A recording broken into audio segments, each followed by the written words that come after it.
Bom dia, boa tarde, boa noite, porque a gente não sabe exatamente a que horas nós vamos ser ouvidos e assistidos, assistidas e assistidos, não é? O Observatório da Mulher está aqui de volta, com um convidado super, hiper especial, que é o jornalista Altamiro Borges, né? Que vai nos falar hoje da situação, um pouquinho da situação econômica pela qual nós estamos passando, né? Vera quer dizer oi, Almiro quer cumprimentar os nossos ouvintes e videntes. Então, bom, dá boas-vindas ao Miro, que faz tempo que eu, pelo menos, não tenho ouvido, né? E ele faz sempre todo ano uns cursos muito interessantes sobre comunicação lá no Barão. Espero que esse ano também tinha uma esperança de que fosse presencial. Pelo visto, tomara que vocês tenham força para fazer esse ano de novo. Vamos fazer, vai ser em final de agosto, já está marcado. Oba! Já pode se inscrever, Miro? Já pode se inscrever. Oba! Delícia! Miro, você andou escrevendo um pouco sobre a situação econômica que o Brasil está passando. Tem uma série de fábricas de veículos que pararam no Brasil, outras empresas que acabaram saindo. Como é que está essa situação, hein? Conta um pouquinho para nós. Não, primeiro, Raquel, agradecer o convite para estar aqui com vocês. Um beijão, Vera, um beijão em você, um abração, Mauro. Dar os parabéns pelo trabalho que vocês estão realizando, parabéns mesmo, belíssimo trabalho que vocês fazem. Eu sempre divulgo, sempre falo, né? A de Madalena é uma belíssima experiência, né? Sobre essa situação econômica, eu dou meus pitacos sobre economia, mas não sou economista, né? Dou os meus pitacos, falo as minhas besteiras, né? É isso, o Brasil desencarrilhou, né? O Brasil, a situação... O Guedes já era uma tristeza antes da pandemia, né? Já antes da pandemia já era uma desgraça, a economia estava... Eles deram o golpe na Dilma, aquele golpe de projeto misógino, fascistoide, eles deram o golpe na mídia com uma das desculpas principais era de que caiu a Dilma, a economia se recupera. Isso era o que aquele babaca da Lojas de Riachuelo, da rede Riachuelo, falava, né? Caiu a Dilma, a economia vai se recuperar instantaneamente, né? Eles derrubaram a Dilma por questão de projeto e a economia não se recuperou de jeito nenhum, né? A economia continuou afundando, né? Ela estava numa situação difícil, fruto da crise de commodities no mundo inteiro, fruto também de erros que foram cometidos no governo Dilma, lógico, faz parte, né? Já estava numa situação de crise. Com o golpe, apesar deles terem prometido a recuperação instantânea, papo para enganar trouxa, né? Com o golpe a economia se manteve em queda, né? No governo do Judas Michel Temer continuou caindo. Quando vem o Guedes, a mídia toda, agora é Guedes, é um liberal, a economia vai se recuperar, o Guedes deu um pibinho de 1,4% em 2019. Foi um fiasco. Falaram que a economia ia recuperar, que agora os investidores estrangeiros amam o Paulo Guedes, porque o Paulo Guedes é um Chicago Boys, né? Foi assessor do Pinochet, né? É um liberal, é um homem dos bancos, né? Então, agora vai ter a recuperação, investimentos pesados estrangeiros, investimentos pesados da iniciativa privada brasileira, papo para enganar trouxa novamente. A economia, no primeiro ano de Guedes, foi um desastre. E eu estou falando em pibinho de 1,4, né? Mas o pibinho não dá a dimensão do problema. O problema maior é que o primeiro ano do Guedes foi de desastre do ponto de vista do trabalhador e do PIB per capita, não do PIB geral, do PIB por pessoa, né? Houve uma queda violentíssima da renda, o desemprego explodiu, né? E olha que eles prometeram também que a reforma trabalhista, a deforma trabalhista do Michel Temer ia bombar o mercado de trabalho, depois o teto de gastos ia bombar o mercado de trabalho, depois a reforma previdenciária do Guedes ia bombar o mercado de trabalho, ou seja, tudo mentira, tudo fake news. E a economia afundou, afundou. A pandemia aí agrava ainda mais esse problema, né?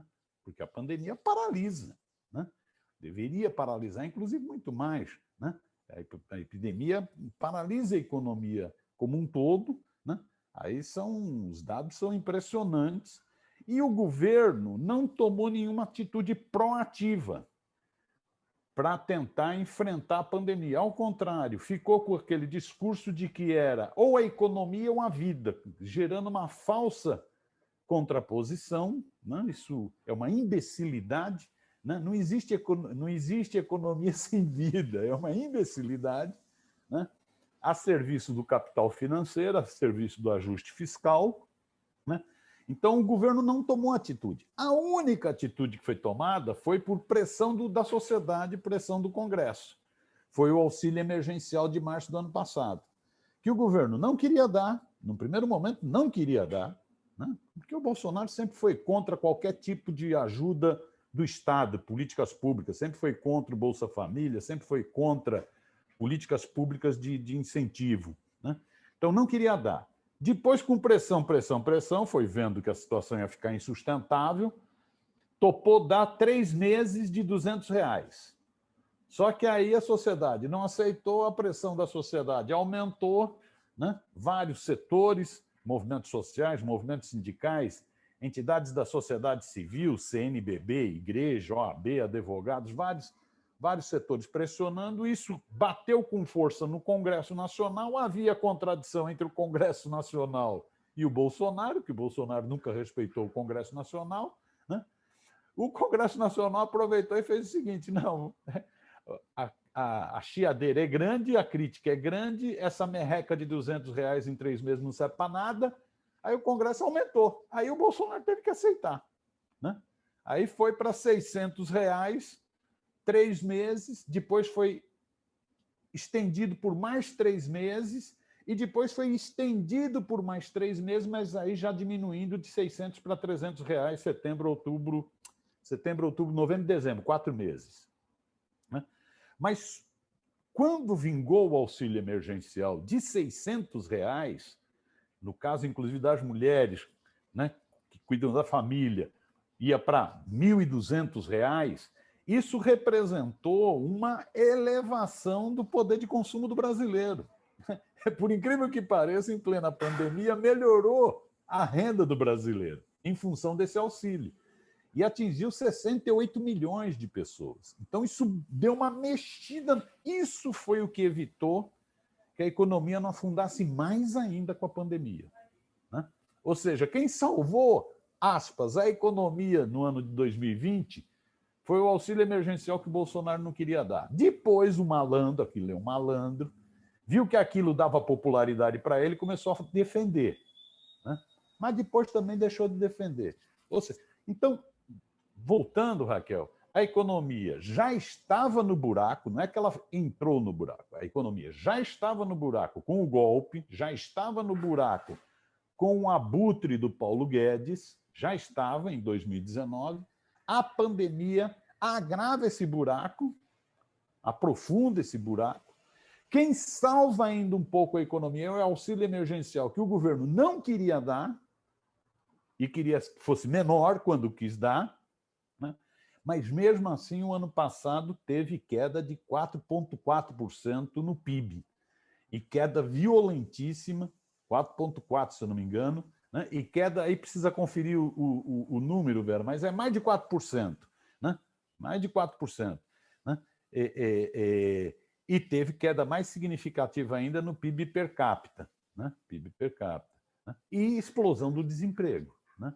Então, esse é o cenário que a gente está vivendo. A gente está vivendo o pior dos mundos, uma pandemia que mata 3, 4 mil pessoas por dia, e uma economia que está emburacada, sem auxílio. Agora veio o novo auxílio emergencial, ele reduz o alcance de 68 milhões de pessoas para 40 e poucos milhões de pessoas, ele reduz o valor, não é isso? 150 pessoas quando é unipessoal, 250, vai ser em média R$ 250. Ele reduz o valor no momento em que a cesta básica está explodindo o preço, a inflação dos alimentos é violentíssima, né? Ou seja, é a pior coisa do mundo. Não vai servir, nesse caso, diferente do ano passado. O ano passado ainda deu uma mexida no mercado interno de consumo. Esse valor não vai servir nem para matar a fome do povo, ao contrário, o povo vai morrer de fome, e não vai servir nem para retomar a economia ou para, pelo menos, manter a economia em funcionamento, minha opinião.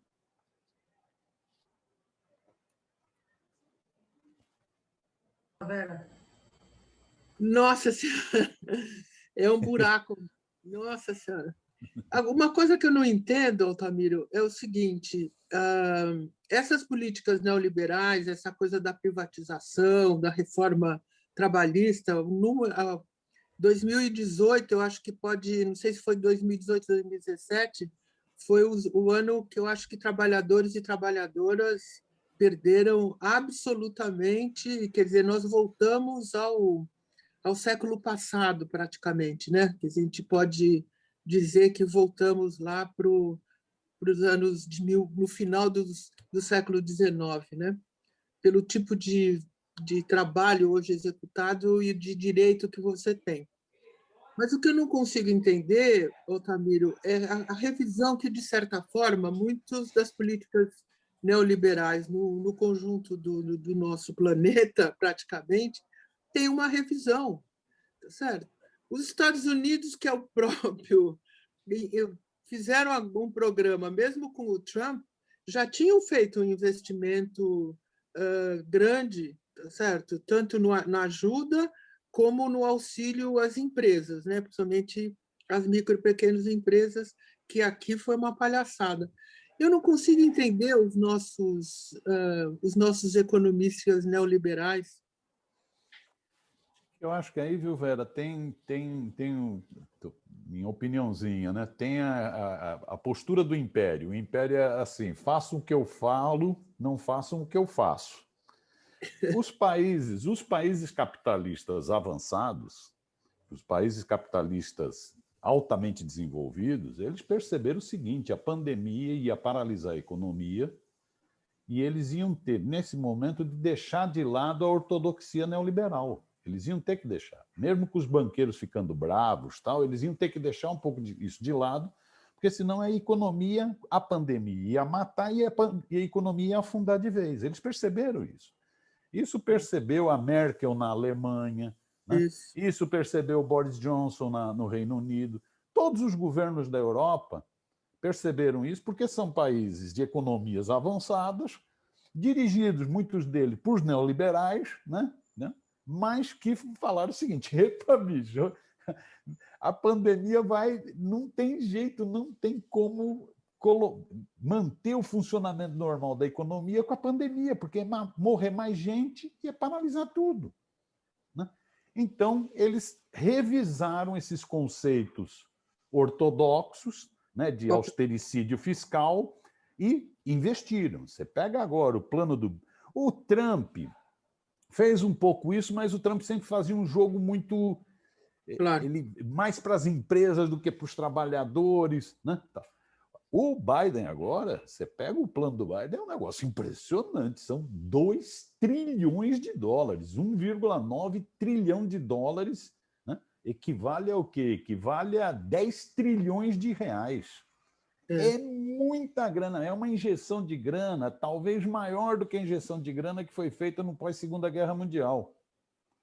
É uma baita injeção de grana. Porque eles estão percebendo o seguinte: ou eles garantem que quem está em áreas de maior infecção se protejam para que a onda não volte, ou eles garantem que pequenas e médias empresas permaneçam fechadas com segurança financeira, né?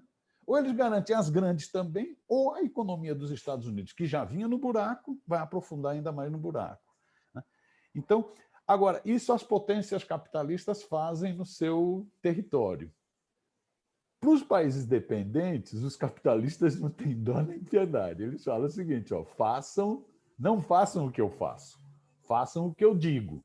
Então, o que eu digo é ajuste fiscal, manter o ajuste fiscal. Você vê que mesmo o Fundo Monetário Internacional ele dá uma mudadinha de discurso, mas ele sempre fala na necessidade de ter austeridade fiscal. O Paulo Guedes é um pau-mandado. Paulo Guedes é um laranja dos banqueiros. Na verdade, ele é um banqueirinho também. Né? Paulo Guedes é um laranja dos banqueiros. A equipe dele é toda de gente do mercado financeiro. Essa gente está preocupada com a austeridade fiscal, está preocupada que o Estado garanta a grana dos rentistas. Se o povo vai morrer de fome ou não, para eles, pouco se importa. Esses caras não sabem nem o que é povo. Esses caras vivem em outro mundo, vivem no mundo dos iates, dos jatinhos, dos helicópteros, dos condomínios de luxo. Esse povo não quer nem saber o que é povo. Né? Então, nas potências capitalistas, a elite burguesa percebe e investe. Vai para uma certa heterodoxia econômica. Nos países dependentes, nos seus países dependentes que têm governos progressistas, nos países dependentes, a maioria dos governantes se submetem a essas ordens do capital financeiro internacional. O Paulo Guedes é um deles. Pois é, se eu só comentar a coisa que é um absurdo, né? E eu achei que no campo nosso progressista, tal, falamos muito pouco dessa transferência, que eu acho que o Brasil é a maior transferência que nós fizemos para um segmento, que foram 3 trilhões que nós fizemos para os bancos no começo desse ano. Eu não tenho o valor preciso, mas foi uma transferência monstruosa. É dessa ordem. Eu acho que falou muito pouco disso, né? Quer dizer, não tem dinheiro para... Tá certo? Porque não tem dinheiro... Mas teve dinheiro para essa transferência gigante para um segmento, né? Que foram os bancos. É inacreditável, eu acho. A oligarquia financeira, nós estamos numa fase do capitalismo em que quem manda é a oligarquia financeira. É diferente da origem do capitalismo, que era o setor da produção industrial, é diferente. Né? Hoje, quem manda é esse capital financeiro. Nós estamos vivendo uma ditadura financeira no mundo. Né? É um casamento de oligarquia financeira com esses big techs, com essas empresas de novas tecnologias de informação. É um casamento, inclusive uma fusão, né? Porque um está ligado ao outro, né? E manda. Né? Em países como o Brasil, com governos sem qualquer preocupação social, governos de extrema-direita, essa situação se agrava ainda mais. Né? Então, você pega a orientação do Paulo Guedes, da equipe dele, é toda uma orientação voltada para o capital financeiro. É para salvar o capital financeiro. É tudo para o capital financeiro. Né? A equipe do Guedes é impressionante. Eles ficam, você vê, eles não têm nem o que, como chama aquela giratória, aquela portão giratório, né? Em vários lugares do mundo, lugares minimamente civilizados, onde pelo menos tem algumas regras de controle do capital financeiro, que é difícil, né? Mas um cara não pode sair de um Ministério da Economia e voltar direto para o banco. Ele tem que ficar um período, porque ele tem informações valiosíssimas. Aqui, essa equipe do Guedes é o maior barato. Ela sai, olha que já saiu um monte de gente, sai do Ministério da Economia e vai direto para o Brooklyn novamente. Né?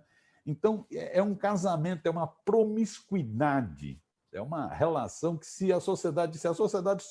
dizem que se a sociedade soubesse como são feitas as salsichas, não comeria salsicha, né? É verdade.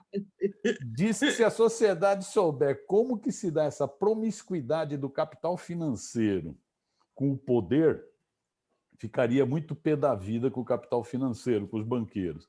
Agora é isso, é essa turma que bancou o golpe. Foi essa turma que bancou o golpe.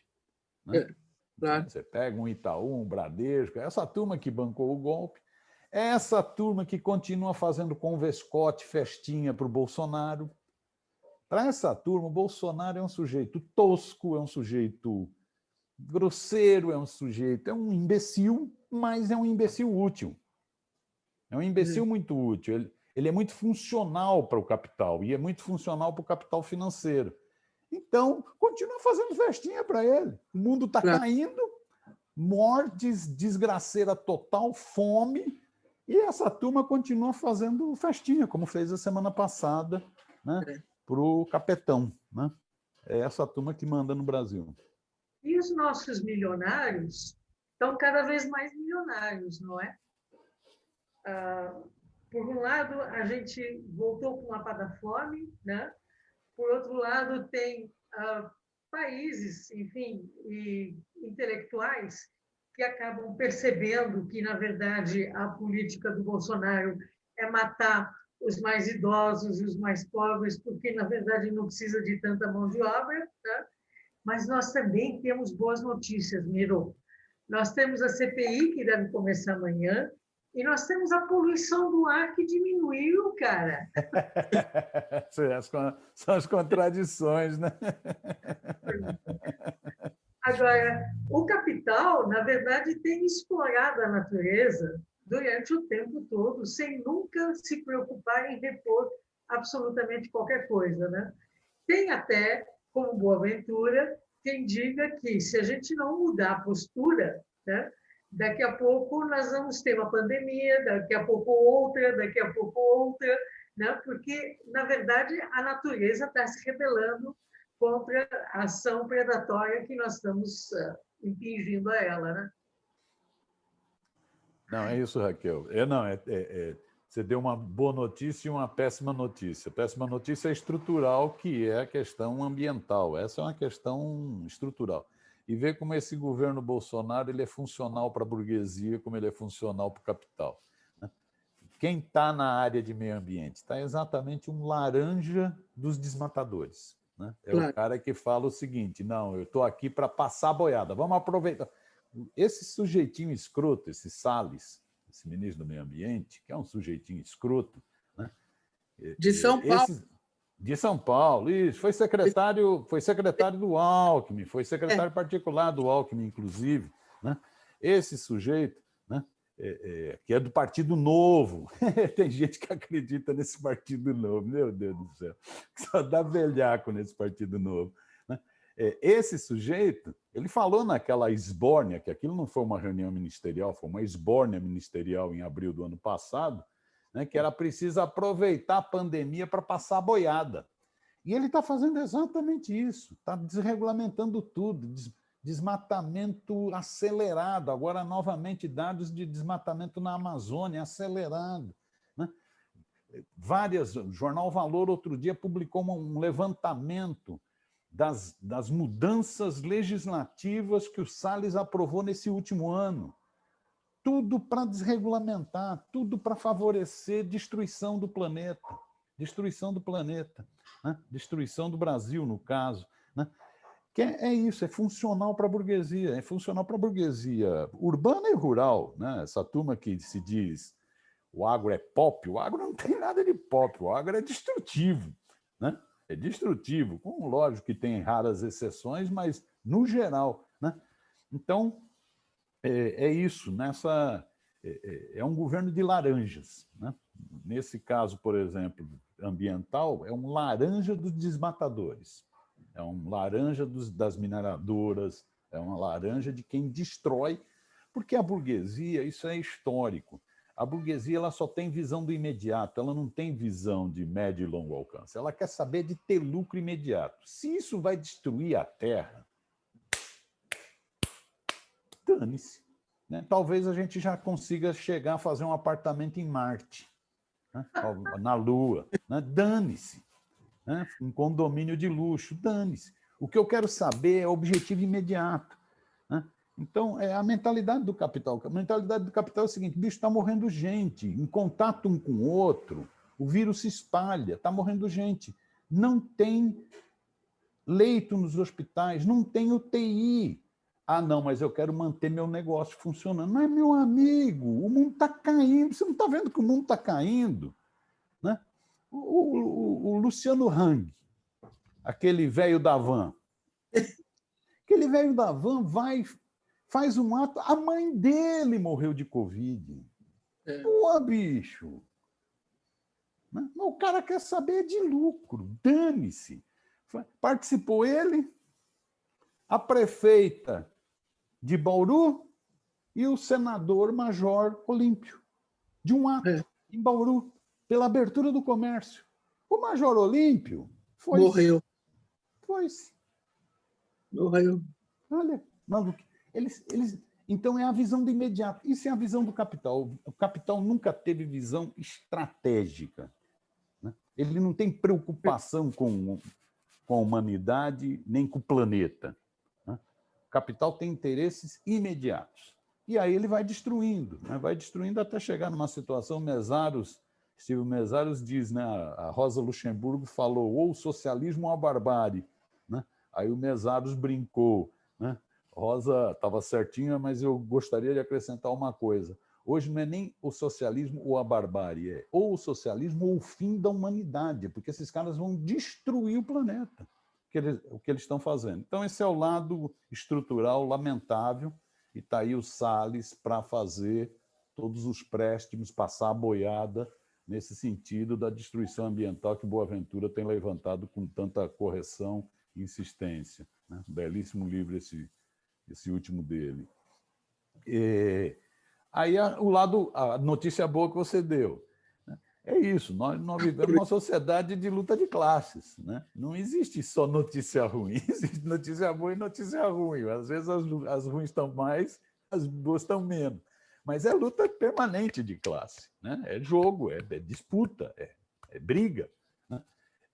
Qual é a notícia boa que você deu? É que nessa crise toda, outros setores vão se alertando.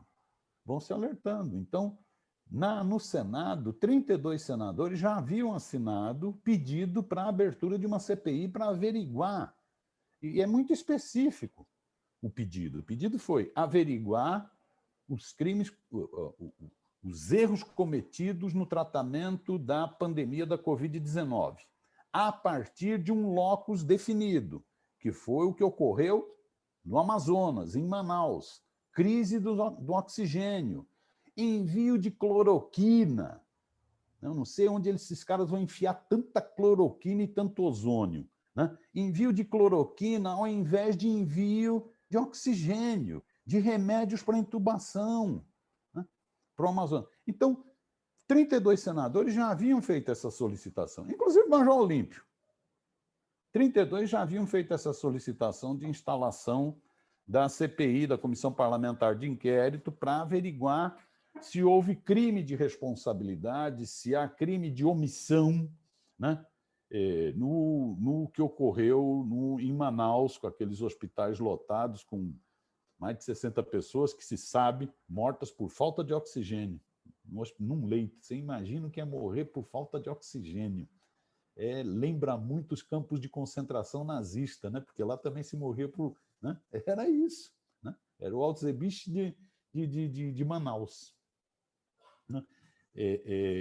Pois bem, então esse foi o pedido da CPI. Esse Rodrigo, esse senador do DEM de Minas Gerais, né? Que é um sujeito que quer ser governador de Minas e está fazendo um monte de tretas, né? Esse Rodrigo simplesmente sentou em cima dos 32 pedidos, sendo que, pela regra do Senado, 27 obriga a convocação de uma CPI. Ele sentou em cima, desrespeitou o direito de minoria, né? Tudo para prestar serviços ao Bolsonaro, que o Bolsonaro o apoiou também, né? Retribuir, né? E para fazer... para montar o esquema dele para a eleição do governo de Minas. Né? Pois bem, o que o Supremo fez? O Supremo chegou, foi acionado e falou o seguinte: não pode ser, né? Tem 32 pedidos de CPI, o mínimo era 27, por que não instalou ainda? E o Supremo, então, decidiu, tem que instalar. Né? Tem que instalar a CPI. Isso para o Bolsonaro, eu acho que ele está perdendo sono. Eu acho que esses dias ele está com insônia. Diz, a Thaís Oiana, nesse livro A Tormenta, relata que o Bolsonaro dorme com a arma ao lado da cama. né? Ele é neura, né? Nesses dias ele deve estar dormindo com a arminha debaixo do travesseiro. Deve estar desesperado, porque ele é paranoico, deve estar desesperado achando que está para cair, né? Não é só ele. Eu acho que o general, aquele general é Eduardo Pesadelo, não, é Pazuello, eu confundi o nome, Eduardo Pesadelo, né? O general também não deve, ele sumiu. Vocês viram que ele sumiu. A mídia não fala mais dele, ele está quietinho, deve estar debaixo da cama, né? Debaixo da cama. Pois bem, essa CPI, para esse general, ele vai ter que explicar, o doutor, o craque em logística, porque ele era tido como craque em logística. Imagina se o Brasil estivesse em guerra com o general Pesadelo. Nós estamos ferrados. Ia faltar munição, né? Pois bem, o general Pesadelo vai ter que explicar por que ele não mandou oxigênio, mesmo tendo sido avisado pela empresa de que ia faltar oxigênio. Ele vai ter que... Pois é, ele vai ter que explicar isso. Ele vai ter que explicar por que ele mandou cloroquina. Por que ele mandou uma equipe de médicos e especialistas, inclusive uma musa da cloroquina que trabalha lá com ele, por que ele mandou essa turma para Manaus, gastando uma fortuna? Ele vai ter que explicar. Então, ele vai ter que dar muitas explicações. Então, eu imagino que o Bolsonaro não esteja dormindo tranquilo, está com a arminha debaixo do travesseiro. Eu imagino que o general Eduardo Pesadelo deve estar tendo pesadelos muito maiores ainda. E eu imagino que a milicada também deve estar incomodada, porque isso desgastou em muito a imagem dos militares, né? Porque os militares se afundaram, né? Foi o Gilmar Mendes que disse, né? Estão meio sócios do genocídio. Não sou eu que falei, não, foi o Gilmar Mendes, né? Sócios do genocídio, né? Devem estar muito incomodados com essa CPI. Eles vão fazer de tudo para desmontar essa CPI, inclusive utilizar esse língua solta, esse franco atirador chamado Cajuru nessa história, né? Vão fazer de tudo para tentar melar esse processo de CPI, né? Porque essa CPI pode ser a maior crise política do governo Bolsonaro, na minha opinião. Como é que você entende que esse Cajuru... Deixa eu só entender, perguntar uma coisa, Raquel. Como é que você entende que esse Cajuru divulgou isso? O Cajuru, desde o mundo do esporte, ele sempre foi um franco atirador, né? Ele dá tiro para tudo que é lado, né? Ele foi eleito por uma base bolsonarista, para o Senado em Goiás, né? Ele foi eleito. Claro. Quando ficou ele, aquele senador, que é um ex-policial federal de Sergipe, assinando um pedido para o Supremo se posicionar sobre as 32 assinaturas, né? O Cajuru passou a ser alvo de um ataque da milícia bolsonarista violentíssimo. Tanto é que ele ficou 3 dias nas TT do Twitter. Ele estava lá em cima, apanhando das milícias bolsonaristas. Ficou 3 dias apanhando que nem gente grande das milícias bolsonaristas. Ele deve ter tremido um pouco, e aí ligou para o amigo dele, para o Bolsonaro. Ligou para o amigo, aí o Bolsonaro falou o que falou, xingou o Randolph, fez o escarcéu todo, que mostra isso. O Bolsonaro, ele não tem respeito não pelas instituições brasileiras. Esse negócio de poderes, né, independentes, judiciário, legislativo, isso não bate na cabeça, não entra na cabeça dele. Quer dizer, não sei nem se tem cabeça, não entra, não dá tilt, né? O tico com o teco não combinam, né? Ele não entende. Então ele se mete e vai num telefonema falar que tem que se meter, tem que, agora que já instalou a CPI, tem que transformar o limão numa limonada, tem que fazer que atinja os governadores e os prefeitos. E seria bom também discutir impeachment de senador. Ou seja, ele se mete no legislativo, ele se mete no judiciário. Isso é um destrambelhado, isso é um sujeito, na história, quando for analisado o período histórico vivido com Bolsonaro na presidência, que eu espero que não dure nem os 4 anos, né?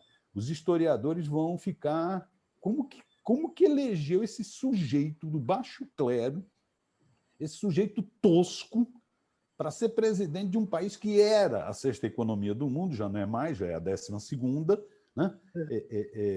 Como que elegeu um sujeito desse tipo? Aí ele vai e fala, e o Cajuru, para tentar escapar das hordas bolsonaristas, que estavam ameaçando, inclusive, de morte, não é isso? Para tentar escapar dessas milícias, desses milicianos, né, bolsonaristas, o Cajuru vai e grava. Fala com ele, ó, eu estou gravando a conversa, fala com ele, eu vou publicar a conversa. E o Bolsonaro deixa gravar e deixa publicar a conversa.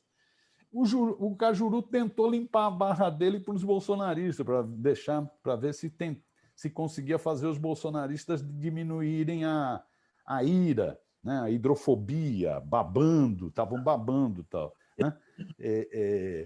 Acho que não ajudou em nada, complicou mais ainda a vida do Bolsonaro. Né? E a vida dele, né? E a vida dele também, porque se mostrou uma pessoa, não vou usar nenhum adjetivo, mostrou-se um parlamentar, um franco atirador. O número X agora está querendo que ele seja expulso do Senado. É uma farra. Agora, gente, tem uma série de... Quem ama o Cajuru é o Boris Casoy. Ele andou falando umas coisas do Boris Casoy, uma época foi um bafafá. Não, ele não é desse período de senador. O Cajuru sempre foi isso, sempre foi um franco atirador. E se elegeu nessa onda fascistoide no Brasil, né, que não é no Brasil, é no mundo, né? Se elegeu nessa onda, pegou carona, né? Se elegeu nessa onda bolsonarista, né? E dá tiro para tudo que é lado. Né? Nessa onda bolsonarista elegeu também o Frota, elegeu um monte de gente que faz isso, dá tiro para Joyce Halpman, elegeu tudo isso aí. Que situação. Mauro, entra quando você puder. Agora, eu queria aproveitar e perguntar para o Miro também. Tem uma série de segmentos da população, de trabalhadores, que estão em conflito também. Por exemplo, a PEC emergencial congela os benefícios de policiais e amplia a crise com Bolsonaro. A revista Science denuncia que os cientistas brasileiros enfrentam crises crescentes de ataque do regime de Bolsonaro. E os jornalistas também estão processando, né? Como é que está essa história? Como é que você vê isso? Eu acho que em algumas áreas isso já vinha se dando desde a eleição, foram contra a eleição do Bolsonaro, ele não, tal, né? Os artistas sabiam que Bolsonaro significaria um ataque virulento à cultura. Ele é um fascista odeia a cultura, odeia as artes, né? Isso faz parte do DNA do fascista, né? Faz parte da composição do fascista. Então, o mundo da cultura, desde o início, se colocou contra o Bolsonaro. Os jornalistas, com exceção daqueles que comem caviar e arrotam mortadela, que são mais realistas do que o rei, né? Com exceção desses jornalistas que são mais patrão do que o patrão, os jornalistas sabiam que iam ter dificuldade com o Bolsonaro. Né? Sabiam que frequentar aquele chiqueirinho lá no Palácio da Alvorada ia ser difícil, ia ser provocação. Sabiam que ele ia xingar, sabiam que ele ia ameaçar, sabiam que ele ia estimular as milícias dele a atacar jornalistas. Né? Então, essa decisão do Sindicato de Jornalistas de São Paulo, tomada agora, no Dia do Jornalista, na semana passada, de abrir uma ação civil criminal, uma ação civil, né? Contra o Bolsonaro por desrespeito, por ataque a jornalistas, tal, eu acho que é corretíssima, né? O Sindicato de Jornalistas de São Paulo está de parabéns pela atitude.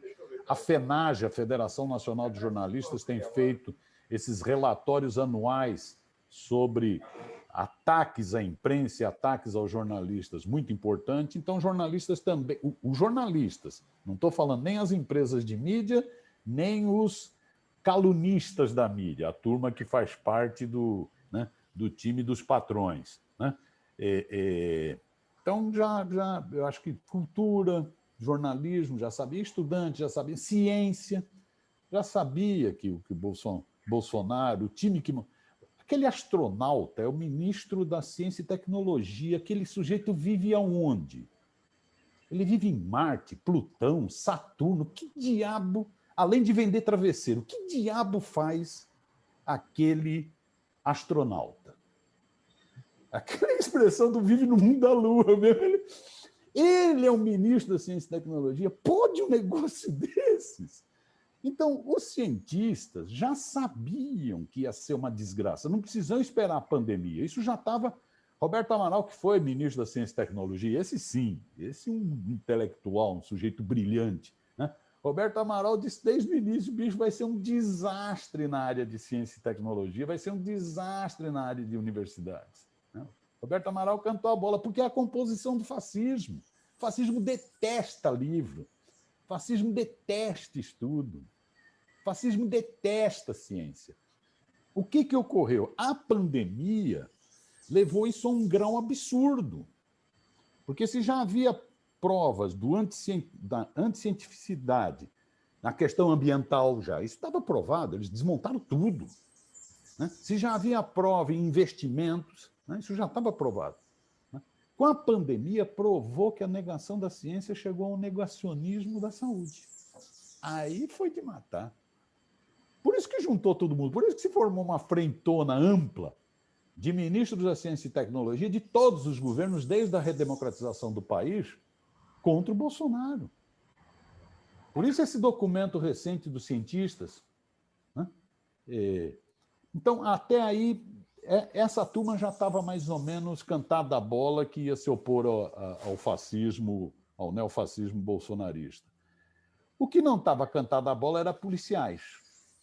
Porque os policiais realmente, Polícia Militar, Polícia Civil, Polícia Federal, Polícia Rodoviária Federal, essa turma foi base de apoio decisiva do Bolsonaro. Bolsonaro sempre foi, aspas, um sindicalista desse setor. Sempre foi. Ele se elegia no Rio de Janeiro, que não eram votações triunfantes, ele se elegia na área militar do Rio de Janeiro. Ele sempre foi um cara dessa turma, né? Ele chegou a ser quase expulso do Exército, foi afastado, porque tentou um atentado terrorista num quartel para defender exatamente reajuste de salário de milico. Né? Isso quem conta bem é o Luiz McLuff, num belíssimo livro sobre o cadete capitão, né? Relata bem essa história do ato terrorista, né? Então, ele sempre foi um homem desse setor, né? Dessa área militar. Só que ele está entre a cruz e a espada, porque ele tem que servir ao Deus Mercado, que é quem o garante no poder, e, ao mesmo tempo, servir às suas bases eleitorais. Aí entra um problema. Quando vem a discussão sobre reforma administrativa, ou mesmo o auxílio emergencial, né, que o Guedes utilizou o auxílio emergencial para fazer um mini ajuste fiscal, não é isso? Quando vem isso, entre o Deus Mercado, entre os banqueiros tal, e a milicaiada, ele tem que ficar com o Deus Mercado. E aí vem a chiadeira. Então, você está tendo chiadeira crescente nessa área militar. Isso é muito interessante. A revista Época, da semana passada, fez um estudo impressionante sobre isso. Vai pegando setor por setor. Então, por exemplo, ele ainda mantém muita força entre... Eu não vou ter aqui os números precisos, Raquel, precisaria pegar na revista. Mas ele ainda mantém muita força na PM. Né? Tanto é que estimula motins, inclusive, como tentou estimular um motim recente agora na Bahia. Não é isso? Como estimulou aquele no Ceará. Né? Ele ainda mantém muita força. Nos policiais militares, ele teve, esse número é aproximado, precisa realmente pegar a matéria para pegar os... A matéria da época está muito interessante nesse sentido. Ele teve cerca de 70% dos votos na família da Polícia Militar. Ele ainda mantém cerca de 60% de apoio. Já entre a Polícia Civil, que é outra área, né? Muita gente que exige nível universitário, outro setor não tem tanta relação com o governo federal. Ele foi muito apoiado na eleição, 60%. Esses números, volto a dizer, precisa ir lá na matéria, agora despencou. Então, entre Polícia Civil, despencou o apoio dele, por causa da reforma administrativa. Uhum.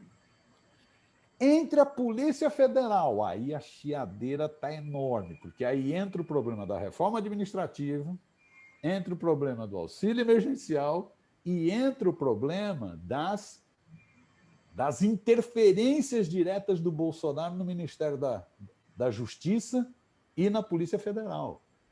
Eu acho que já é o 4º delegado-geral da Polícia Federal em 2 anos e 3 meses de governo.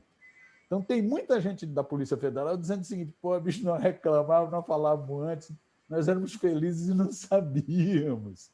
Antes tinha, de fato, a tal autonomia da Polícia Federal. Agora, acabou. O Bolsonaro transformou aquilo numa esbórnia. Né? Aquilo está totalmente sob controle do Bolsonaro. Então, na Polícia Federal, aí a revolta foi grande. A revolta está num crescendo, tanto é que era o setor que estava falando em puxar uma greve. Né? Então, a revolta está crescendo. Eu acho que o Bolsonaro ele vai se isolando. Como ele tem o jeitão dele, né? Aquele jeitão dele. E como ele tem que tomar decisões, e geralmente ele tem que tomar decisões favoráveis ao Deus mercado, isso vai gerando desagrados. Né? Como geralmente hoje, a principal preocupação... Bolsonaro hoje tem 2 preocupações centrais, no meu entender. Uma é salvar os filhotes. Os pimpolhinhos estão muito encrencados. Os pimpolhos estão muito encrencados. Um pimpolho está muito embananado com seus negócios imobiliários, que é o Flávio, é o 01. O outro pimpolho está muito embananado, né, por ser destrambelhado, por ser um fascistoide assumido, que é o Carluxinho, né, que é o menino mais intimista, tal, mas está muito embananado. Né? O outro pimpolho, o Dudu Bananinha, aqui de São Paulo, né, o Eduardo Bolsonaro, o 03, também está embananado, tem um monte de denúncias contra ele. Né? Ele vai se safando, né? Fala abertamente pelo AI-5 e a Comissão de Ética da Câmara libera o cara. Né? Mas ele também está muito embananado. E até o filhotinho 04, até o Jairzinho, o Jair Renan, também está embananado. Ganhou de presente um carrinho outro dia. Então, o Bolsonaro está preocupado com os filhotes, com a esposa, com as ex-esposas. Então, tem muito rolo familiar. E ele está preocupado também com a reeleição. Evitar o impeachment e garantir a reeleição. Aí ele vai tendo que fazer jogo. Então, um jogo que ele fez foi um jogo difícil. Não sei se você lembra, Raquel, na convenção do PSL, junho de 2018, se eu não me engano, que homologou a candidatura do Bolsonaro, um personagem central naquela convenção foi um general gagá chamado Augusto Heleno. E esse Augusto Heleno chegou lá no microfone e cantou: se gritar, pegar Centrão, não fica um, meu irmão. Pois é, o Centrão está todinho no governo e o general está quietinho. Tá ali, puxando o saco. O general puxando o saco do capitão. Está ali, quietinho. Ele que cantarolou. Se gritar, pega Centrão, não fica um. Pois é, o Centrão está no governo. O governo teve que se aliar para o Centrão. Por quê? Aliar com o Centrão é evitar que a família tenha problema. Aliar com o Centrão é evitar impeachment. Aliar com o Centrão é permitir reeleição.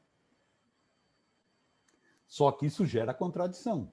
Então, gera contradição, por exemplo, um setor da milicada não gostou disso. Até porque está sendo afastado pelo Centrão. O Centrão vai lá e vai chutando um milico de cada vez do governo. Vai, fora, mais um milico fora. Mas tem bastante, tem 7 mil milicos no governo, dá para chutar um bocado. Né? Então, cria um atrito. Quer ver outro atrito? O Centrão acha que essa molecada que segue aquele filósofo de orifícios lá da Virgília, o Olavo de Carvalho, né? O Centrão acha que essa turma é totalmente imbecil, compra briga com quem não deve comprar, onde já se viu comprar briga com a China. A China é que garante o agronegócio brasileiro, o Centrão é do agronegócio brasileiro, onde já se viu. Compra briga com tudo. Então, essa turma do Centrão trata os olavetes como uns imbecis. Toda essa turma seguidora do filósofo de orifício, né, trata como imbecil. Por isso que fez de tudo para pôr para fora o Beato Araújo, o Ernesto Araújo do Ministério das Relações Exteriores, porque aquele cara só complica a vida do Brasil. Olha aí outra contradição. Então já tem uma contradição com os milicos, né? Olha outra contradição. É a contradição do Centrão com as olavetes. Eita, essa briga é divertida, eu me divirto. Que nem diz um amigo, eu se divirto de ler, de acompanhar nas redes sociais a briga entre eles. É porque você quer ver o dia começar alegre, ler o que um fala do outro, é uma beleza. Eles se amam. É divertidíssimo. Olha aí outra briga. E é bom lembrar que o Dudu Bananinha, né, e o Caluchinho, o Flávio não, que o Flávio é mais esperto, o Dudu Bananinha e o Caluchinho são olavetes, amam o Olavo de Carvalho, amam lá o astrólogo da Virgília. Né?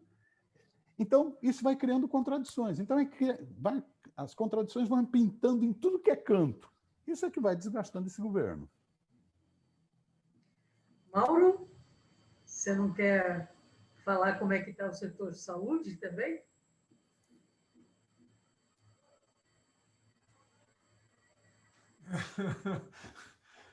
Miro falou essa. Não está diferente na saúde, ao contrário, acho que é o pior setor, né? Porque teve que enfrentar a pior tragédia da humanidade nos últimos séculos.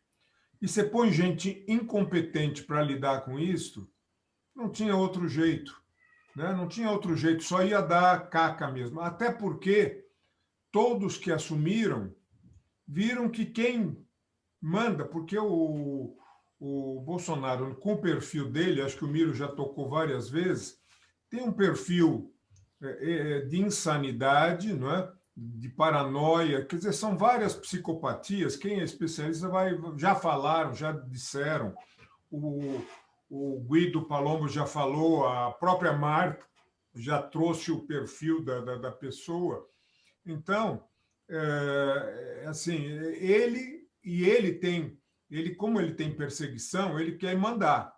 Como ele tem uma insegurança de base enorme, então ele fica a cada segundo demonstrando que quem manda é ele.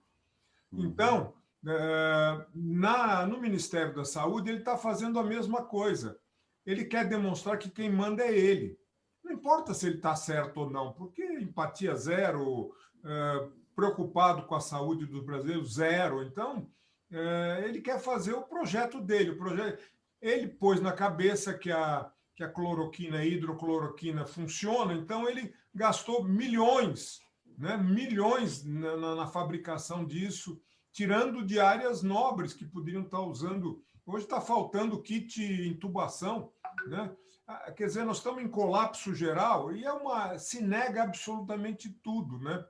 De vez em quando lembro ele, olha, vacina é importante. Ele fala, vacina eu sempre achei importante. Ele mudou, ele tem declarações que ele mete o pau na vacina, a vacina, né, que ele fala, aquelas coisas. Então, é um absurdo, né? É uma loucura geral. E nós aqui, população, ficamos nesse samba aí do crioulo doido que ninguém sabe o que está acontecendo, né? Uns acreditam, outros não acreditam, e eu acho que gera uma insegurança muito grande. E os outros que poderiam fazer alguma coisa, ninguém está fazendo, porque está todo mundo fazendo meia boca. Você veja, cidades do interior de São Paulo que fizeram o que tinha que fazer, foi a única coisa que reduziu mortalidade e reduziu transmissão, né? Araraquara, Ribeirão, Rio Preto. Então, são cidades em que ainda você viu que o treco funciona. E essa vacina, pessoal, não vai chegar, não vai chegar, né? Nós vamos estar vacinando a população, se der, em 2022, porque o mundo também está precisando de vacina. Então, você acha que a China vai priorizar o Brasil? Não vai priorizar o Brasil, né? Até pouco tempo atrás era, né, o Araújo só metia o pau, né? Você acha que isso eles não sabem das coisas? Claro que sabe. O embaixador cansou de brigar com o Araújo, né? Então, assim, é caos. Nós estamos vivendo caos, né? Nós estamos vivendo caos em todas as áreas, em todas as áreas. Não tem, aparentemente, uma competente nesse governo. Então, é isso, né? É uma tristeza, é uma infelicidade geral, é um caos, não é? Veja, a área de comunicação dele é a área de comunicação da ideologia da milícia. Né? Assim, eu tenho que acabar com os meus inimigos para poder ocupar o território. É o que ele faz. Né? Então, lá do palácio saem duas mensagens. Uma mensagem que é da milícia, para poder destruir os inimigos, e a outra continua. Né? O que eles fizeram na eleição em 2018 continua, porque eles estão alimentando o gado, né? Porque o gado precisa ser alimentado para poder manter a credulidade do mito. Então, eles ficam alimentando com aquelas técnicas e muito focada, quer dizer, evangélico com uma mensagem, o policial com outra, etc, etc, etc. Né? Isso aí não vamos nem entrar aqui no mérito. Falei demais aí, Raquel. Não, falou super bem. Ai. Vera, mas, por outro lado, nós temos notícias boas, porque o Eduardo Bolsonaro disse que as mulheres são portadoras de vagina. Que horror. Continuamos. Sabe das coisas. Até a Joyce Hasselman parece que está disposta a processá-lo por essa fala brilhante. Né? Descobriram que o Dudu Bananinha não é portador nem de cérebro. Que ótimo. Deve ser terror conviver com esse cara na bancada, né? Mas sabe o que acontece? Assim, eu acho, desculpa, é que assim são manobras diversionistas, né? Que cada frase, claro, a imprensa falando uma semana, enquanto a pandemia está correndo, né?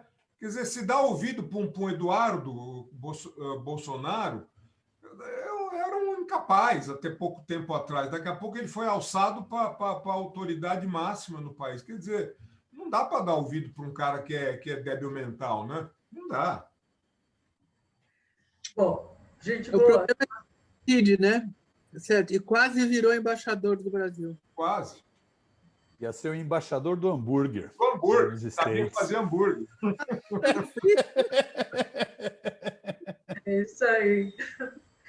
Bom, gente boa, o programa é sempre muito curto, porque a gente gostaria de estar explorando. Foi um prazer enorme ter você, Miro, aqui hoje. E vamos falar tchau, então, para a nossa audiência, e a gente volta na semana que vem. Tá joia. Prazerzão, adorei ter participado. Mauro, belíssimas opiniões, adorei a conversa. Até a próxima. Um grande abraço a todos.